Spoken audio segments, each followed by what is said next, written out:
All right, what's going on, everybody? Welcome to another episode of my own little personal thoughts and opinions on the new anime series, Hell's Paradise. In today's episodes, we're going to be going over episodes 1 through 3, although I am currently caught up with all 7 episodes that are out right now. All right, so overall, the story is that we follow the main character, Gabimaru the Hollow, and his story of get trying to obtain the elixir of life and get pardoned so he can live a peaceful life with his wife. When I first saw the trailer, I didn't exactly know what to expect. I literally had no clue, and I was kind of 50-50. I was on the bench of whether or not I should watch it, but I'm glad I gave it a shot. In episode 1, we are introduced to Gabimaru the Hollow and Yamada Seimon Sagiri. And I I like how in episode 1, the story has it to where the narrator explains the torture methods while also having the show give us a connection with the character and his reason for living. He Gabimaru tries to tell himself how hollow he is, and he tries to give off this persona of, oh, I don't care, like I said, I'm hollow. But through Sagiri, we found out that he doesn't exactly feel that way, and that he has emotions, and that is due to his wife, believe it or not. Gabimaru says that his wife got on his nerves, and he tried to lie about it, saying that ultimately he doesn't care, and that it kept changing him, and so he got tired of it, and yeah, he didn't like it. But like I said, through Sagiri, we found out that she was able to read him and actually say that, yeah, there is an emptiness inside you, but there's one thing that he did lie about, and that is the love of his wife. And we come to find out that it's true. And Gabimaru couldn't realize this. He kept saying to himself over and over again that no, he is hollow, and then there's no way for him to be forgiven or whatever. And Sagiri says, like, no, there is a way, the official pardon. However, there is a catch. He has to go to the underworld, or this land, or this island, which to my understanding is called Shinsenkyo. And he has to try and obtain the elixir of life and bring it back alive. However, it won't be an easy task, because even the shogunate sent a search party for them to acquire their elixir. However, whenever the search party came back, we find out that the humans pretty much were turned into flowers. And that ain't normal, bud. That shit is not normal. But yeah, so that's the only way he's gonna go. That is the only way that Gabimaru will be able to be pardoned and go back to his wife and try to live a peaceful life. So yeah, not only will he have to face the mysterious island, but he's also gonna have to fight off against heinous criminals. And so ultimately he agrees to go through with this. And in the final scene, we get a glimpse of him actually having, a little bit of emotion, because he cries, and he finally has something, an attachment to life that he has to hold on to in order for him to fight, if you will.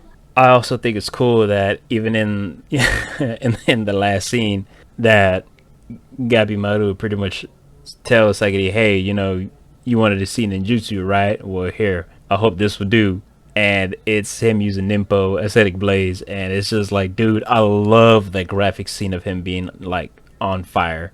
I mean, obviously then it just cuts to him defeating all the other people that were there, but even so, it's just like that tense build up moment, it's shit like that that gets me like excited. Oh, and then at the end of the episode, Gabimaru says like, yeah, I'll face anything if it means for you. And that concludes episode 1. And so far, I didn't think it was gonna progress that fast. Hell, I didn't even think we were gonna be able to see what Gabimaru's wife looked like. Like showing her face, because at first you only see just like the mouth and stuff. You don't necessarily see her eyes or that scar that she has. But then eventually you do, and this is like, wow, like it's progressing rather nicely. And I'm so glad that it did it. So in episode 2, we begin by seeing a little bit of Sagiri's backstory, and ultimately how she wants to recreate the blow that her father dealt in one of his beheadings, essentially. As she is doing these, beheadings, we find out that she has fear in her swings and in her swordsmanship.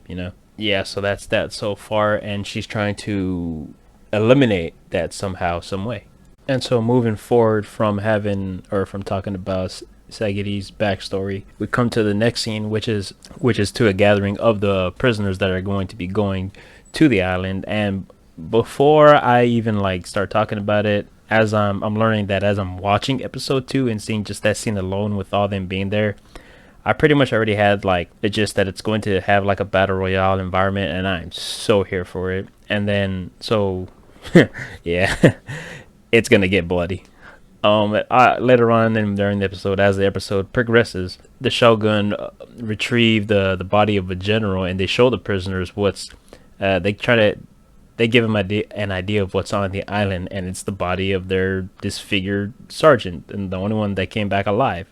The disfigured body with plants growing out of them. It's like it's so gnarly metal. Like I haven't seen anything like that in a while, and I like how gory it is. And so proceeding forward after that, sorry, it's just a lot that I'm trying to cover. It's crazy because it's whenever you see things like that one Japanese movie Battle Royale, and you see how it ends up, it's a battle royale, and you see how like crazy it gets and how bloody and violent it gets. It's like the same thing. These prisoners, they are assigned monitors from the Yamada clan, the Ronin that they have. And they give a perfect example of their swift swordsmanship. The prisoners are explained that, hey, when you go to the island, you're going to be assigned monitors, and if whether or not your monitor dies, you're going to be beheaded. And so don't get any funny ideas either of trying to commit homicide to them, because they will kill you. One of the monitors shows that, hey, he shows his swordsmanship by beheading a guy that pretty much wanted to pass on this island venture. And so pretty much the the prisoners have an ultimatum, like, you're gonna go whether you like it or not, but you have to make sure your monitor comes back. And it's just so crazy how violent it progressed. Like, I didn't see this coming, and I'm not trying to say like it's like, oh, that's crazy or anything like that, but to me it's very surprising as I'm watching this episode. And so yeah, the Shogun get instructions that, hey, before they get on the island, that the prisoners need to reduce their numbers, and we all know what that means. That it's time for them to go ahead and just start getting the killing going. And so what happens next? The killing begins. Everybody's like slicing and dicing, and blood's being thrown everywhere, dude. It's just it's so good. I love it. It's so good. Yeah.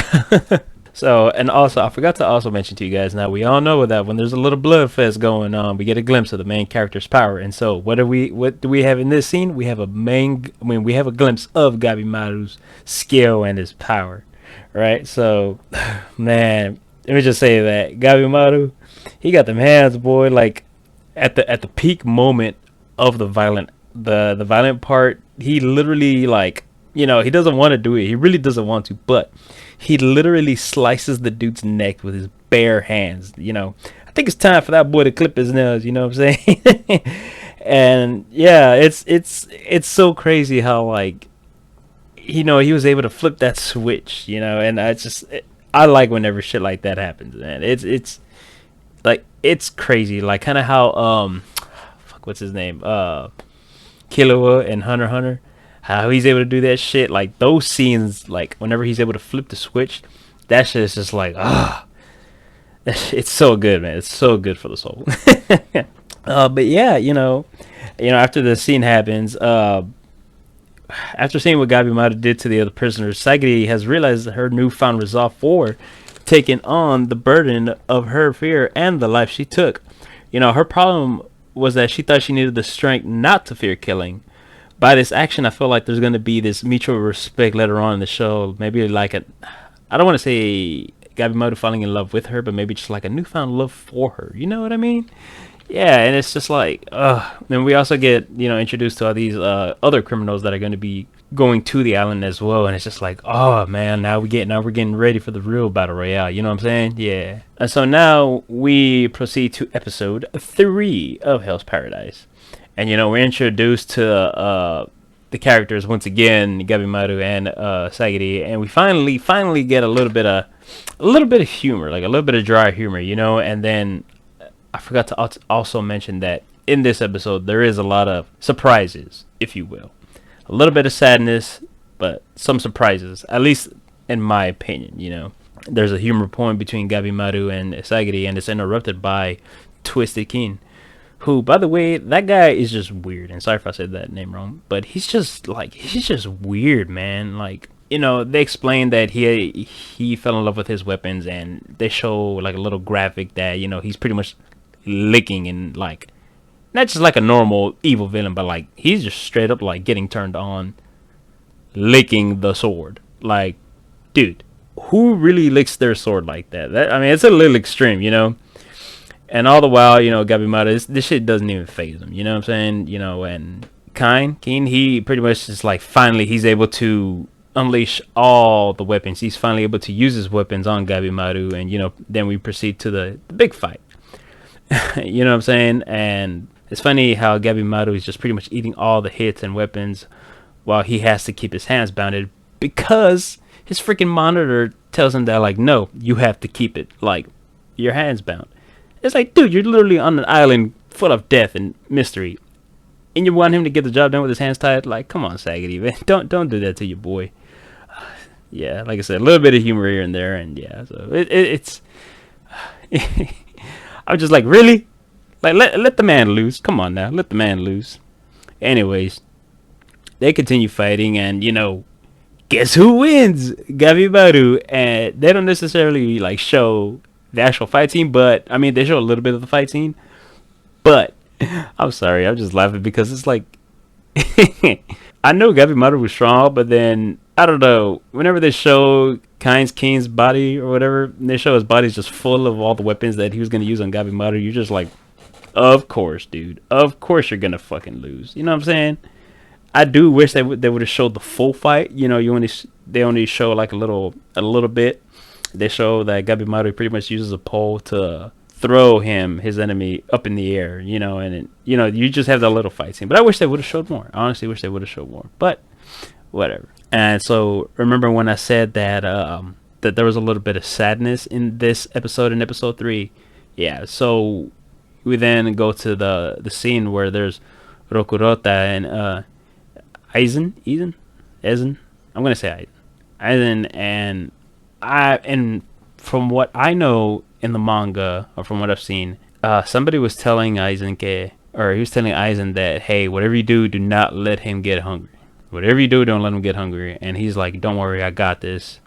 But I don't think they showed that in the anime. And you know, you have the scene where they're together, and it's sad, man, because Rokurota pretty much like he smashes Aizen, and I didn't expect Aizen to die that fast. You know, he was supposed to be ranked number 1, and he just died just like that. You know, it's sad because I actually thought we were gonna get more story out of him, but I mean, maybe we will later on in the later episodes. But I mean, what do I know? But yeah, so that little sad scene, that I don't know. I was kind of looking forward to getting more content out of him.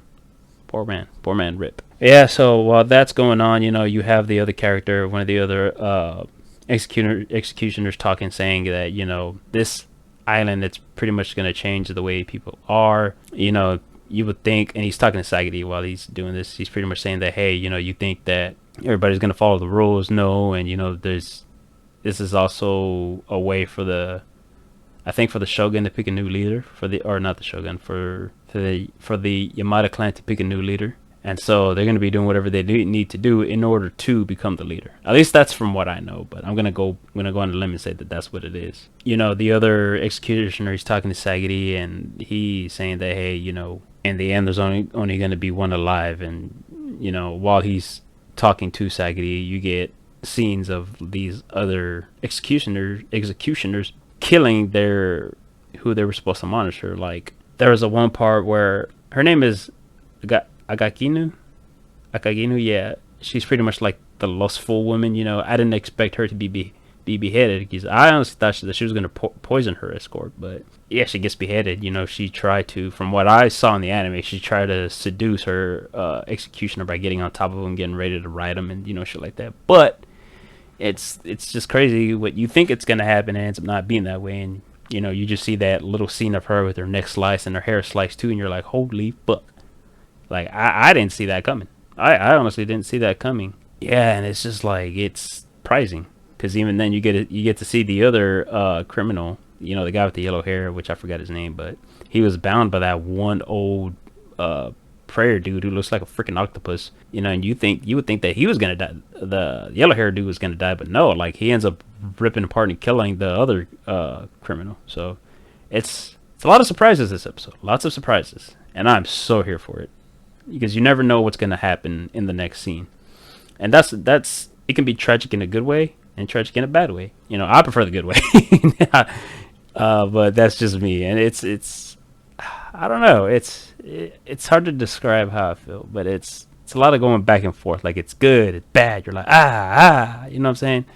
So yeah, going back to what I was saying. Sorry, I got a little carried away. You know, in the scene following, we ultimately see a bonding moment with Sagiri and Gabimaru, and I feel like we can all learn that it's okay to let go of the past and don't let it define you. So yeah, while the executioner is after the executioner is done talking with Sagiri, Gabimaru and Sagiri end up fighting each other because of what the executioner had said and, you know, his words. They're going back and forth, trying to slice each other, trying to kill each other. I had thought initially that they had a good relationship going, but Gabimaru was like, nah, you know, the past defines me, I'm hollow, this and that, and there are some moments whenever they're fighting each other that he can do it, but there's just something holding him back. And it's, you know, it's that conflict within him, that it's that, no, like the past doesn't define me or whatever, but he's trying to convince himself that yes, this is who I am. And you know, the fight continues, and you know, blah blah blah blah blah. In the following, we ultimately see a bonding moment with Sagiri and Gabimaru, and I feel like we can all learn that it's okay to let go of the past and to don't let it define you. You know, I love how the relationship is growing, you know, because there's a little touching moment. Don't let your past define you. You know, grow, learn from those experiences, and be a better person. So yeah, that's how that little scene ends. And then, you know, we proceed to that, and they have a little bonding moment. It's really it's kind of touching. I'm not gonna lie, it is kind of touching. Now at the final scene, we get a taste of what the island finally has to offer, and I have to say that I'm anxious for what's coming next. The new monsters, like the bugs and with the human faces, and the intensity of the horror of the island, and the giants that are finally shown, it's got me on edge. You know, like what the fuck is going on? It's really surprising. It really defines the show. You know, the island really is hell's paradise. That's how crazy this anime is getting so far, and I am here for it. I am in love with it. I love the growing relationship with Sagiri and Gabimaru. By the way, I apologize for being all over the place. I love their relationship and how it's growing. I love the sudden turn of events, whether it's tragic, whether it's sad, and whether it's, you know, just surprising. You know, I do really enjoy the surprises. I like how it goes all over the place, and it goes from one scene to another, and yet it somehow keeps up with each other. And like I said, it shows the intensity of the situation that everybody's in. I know I'm caught up all the way, and I'm on episode 7 right now, but it's just so eye-catching, this anime, and that's what I love about Hell's Paradise right now. It's constantly giving you new content, and that's one thing that I love. Because don't get me wrong, I love, you know, normal content, but whenever it's actually progressing and the story progresses at a decent pace, and it's like not slow, and it doesn't have a lot of fillers, that's the shit. That's the stuff I like. You know what I'm saying? That's the stuff I like. So yeah, that concludes episodes 1 through 3. Again, I'm looking forward to what's coming next, or what I'm looking forward to what I'm going to talk about in the next episode for you guys. Let me know what you all think. Give me some feedback. Let me know how I can improve. You know, obviously I know that I'm all over the place, so that's something that I need to work on. But yeah, let me know what you all think. Give me your thoughts and ideas and your feedback on the show. What do you all think about it? How do you feel about the graphics? I, for one, love it.